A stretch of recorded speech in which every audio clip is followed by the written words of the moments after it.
Hey hi welcome back to Bhuvana YouTube channel. ಬೇಸಿಗೆಯಲ್ಲಿ ತಂಪಾದ ಬೆಲ್ಲದ ಪಾನಕ ಹೇಗೆ ಮಾಡೋದು ಅಂತ ಹೇಳ್ಕೊಡ್ತೀನಿ. ಮೊದಲಿಗೆ ನೀರು ತೊಗೊಂಡಿದ್ದೀವಿ, ಅದಕ್ಕೆ ಸ್ವೀಟ್ ಎಷ್ಟು ಬೇಕೋ ಅಷ್ಟು ಬೆಲ್ಲ ಮತ್ತು ಹುಣಸೆಹಣ್ಣು ನೆನೆ ಹಾಕ್ಕೊಂಡಿದ್ದೀವಿ, ಒಂದು ನಿಂಬೆಹಣ್ಣು, ಒಣ ಶುಂಠಿ, ಏಲಕ್ಕಿ, ಸ್ವಲ್ಪ ಉಪ್ಪು ತೊಗೊಂಡಿರೋದು. ಆಮೇಲಿಂದ ಬೆಲ್ಲನ ನೀರಿನಲ್ಲಿ ಕರಗಕ್ಕೆ ಬಿಡೋಕು ಫಸ್ಟಲ್ಲಿ. ಇದನ್ನು ಹಾಕಿ ಕರಗೋದಕ್ಕೆ ಬಿಟ್ಟಾದಮೇಲೆ ಒಂದು ಜಾರ್ ತೊಗೊಂಡಿದ್ದೀವಿ, ಅದಕ್ಕೆ ಏಲಕ್ಕಿ 2, ಒಂದು ಸ್ವಲ್ಪ ಒಣ ಶುಂಠಿ ಹಾಕಿ ಪೌಡರ್ ರೆಡಿ ಮಾಡಿಟ್ಕೋಬೇಕು. ನೋಡಿ, ಈ ರೀತಿಯಾಗಿ ಪೌಡರ್ ರೆಡಿ ಆಗಿದೆ. ಒಂದು ಅರ್ಧ ಗಂಟೆ ಬೆಲ್ಲ ಕರ್ಗೋಕ್ಕೆ ಬಿಡಬೇಕು. ಈ ರೀತಿಯಾಗಿ ಕರಗಿದಾದ ನಂತರ ಪಾನಕ ಮಾಡೋದಕ್ಕೆ ಸ್ಟಾರ್ಟ್ ಮಾಡಬೇಕು. ಬೆಲ್ಲ ಇವಾಗ ನೀಟಾಗಿ ಕರಗಿದೆ, ನೋಡ್ತಾ ಇದ್ದೀರಾ. ಇದಕ್ಕೆ ಶುಂಠಿ ಏಲಕ್ಕಿ ಪೌಡರ್ನ ಆ್ಯಡ್ ಮಾಡ್ತಿದ್ದೀನಿ. ಮೊದಲಿಗೆ ನೀಟಾಗಿ ಮಿಕ್ಸ್ ಮಾಡ್ಕೋಬೇಕು. ಇದು ಆ್ಯಡ್ ಮಾಡಿದ ಮೇಲೆ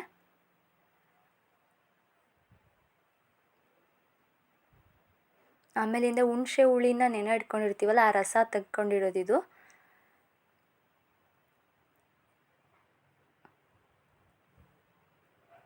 ನೀಟಾಗಿ ಮಿಕ್ಸ್ ಮಾಡ್ಕೋಬೇಕು. ಎಲ್ಲ ಕಡೆ ಇದು ಕರಗಿ ರುಚಿಯಾಗಬೇಕಲ್ವ, ಅದಕ್ಕಾಗಿ ಅರ್ಧ ಸ್ಪೂನಷ್ಟು ಸಣ್ಣ ಉಪ್ಪು ಹಾಕ್ತಿದ್ದೀವಿ.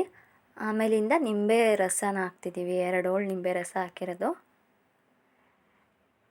ಇದು ಫ್ರಿಜ್ಜಲ್ಲಿ ಇಟ್ಕೊಂಡು ಬೇಕಿದ್ರೂ ಕುಡಿಬೋದು, ಆಪ್ಷನಲ್ಲು, ಕೋಲ್ಡ್ ಬೇಕನ್ನೋರಿಗೆ.